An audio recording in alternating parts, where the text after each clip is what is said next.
رب ذوالجلال کی شان ہے ایک ہی وقت میں ایک ہی واقعے کو دو مختلف انداز میں پیش کر دے،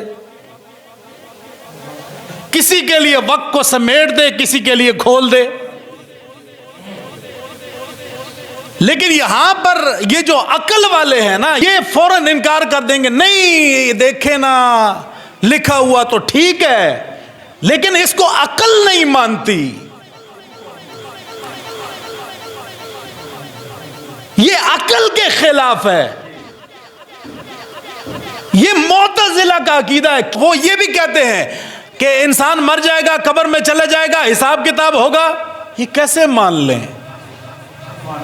کیونکہ عقل کے تابع ہیں، وہ رب ذوالجلال کو کمزور سمجھتے ہیں، اور جو دلائل ان کے خلاف آئے ان کا رد کر دیں گے۔ پل صراط سے گزرنے کے وہ مخالف ہیں، بھائی اتنا باریک پل ہے، اس کے اوپر سے کیسے گزریں گے؟ عقل نہیں مانتی۔ اسی طرح جب کرامت اور معجزے کی بات آئے گی تو یہ مذاق اڑائیں گے، یہ کیسے ہو سکتا ہے؟ عقل نہیں مانتی، کیسے مان لیں اس کو؟ تو عقل پھر فیصلہ کر کے بتائے۔ حضرت عزیر علیہ السلام اپنے دراز گوش پہ سوار ہیں، قرآن کے اندر 3 پارہ، حضرت عزیر علیہ السلام اپنے دراز گوش اپنے گدے پہ سوار ہیں، سفر فرما رہے ہیں، ایک جگہ پہ آپ تھکاوٹ ہوئی، آپ بیٹھ گئے، آپ نے اپنے لیے کچھ رس نچوڑا، پیالے کے اندر رکھا، حضرت عزیر علیہ السلام نے سر رکھا آرام فرمانے کے لیے۔ جب جاگے اللہ رب ذوالجلال نے پوچھا، اے عزیر قال کم لبست، اے عزیر کتنا وقت گزارا ہے؟ وہ کہتے ہیں جی لبست یومن او بعد یوم، میں نے دن یا دن کا بعض حصہ گزارا ہوگا۔ لیکن رب ذوالجلال فرماتا ہے کہ اے عزیر میں نے تم پر 100 سال کا وقت اس حالت میں گزارا ہے۔ اب ایک واقعہ ہے، رب ذوالجلال قدرت رکھتا ہے کہ اس کو مختلف انداز میں مختلف لوگ لیں، کسی کے لیے وقت کو سمیٹ دے، کسی کے لیے کھول دے۔ لیکن عقل والے یہاں کہیں گے کہ کیسے ہو سکتا ہے؟ کیونکہ وہ رب ذوالجلال کی قدرت کے مخالف ہیں، رب ذوالجلال کی طاقت کو نہیں مانتے۔ کوئی سمجھ آ رہی ہے کہ نہیں آ رہی؟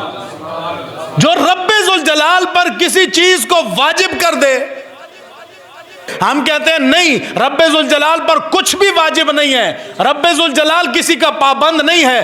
اللہ رب ذوالجلال چاہے تو گناہگار کے کسی ایک عمل کی وجہ سے اللہ رب ذوالجلال اس کو جنت میں داخل کر دے، چاہے کسی نیک کی ساری زندگی کے نیکیوں کو رد فرما کر کسی ایک گناہ کی وجہ سے جہنم میں ڈال دے۔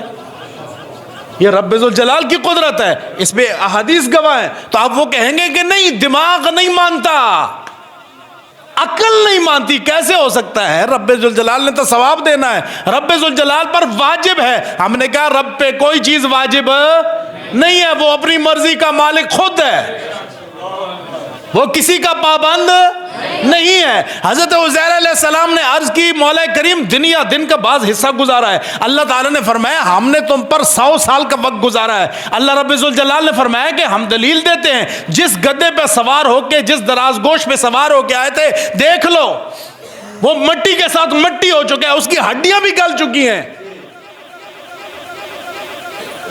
لیکن جو تم نے فرما دیا ہے نا، اے میرے نبی تمہاری زبان سے لفظ نکل گیا ہے، ہم تمہارے لیے وقت کو سمیٹ دیتے ہیں، تمہارا وہ رس جو تم نے نچوڑ کے رکھا تھا وہ ایسے ہی لگتا ہے جس طرح گھنٹہ 2 گزرے نے۔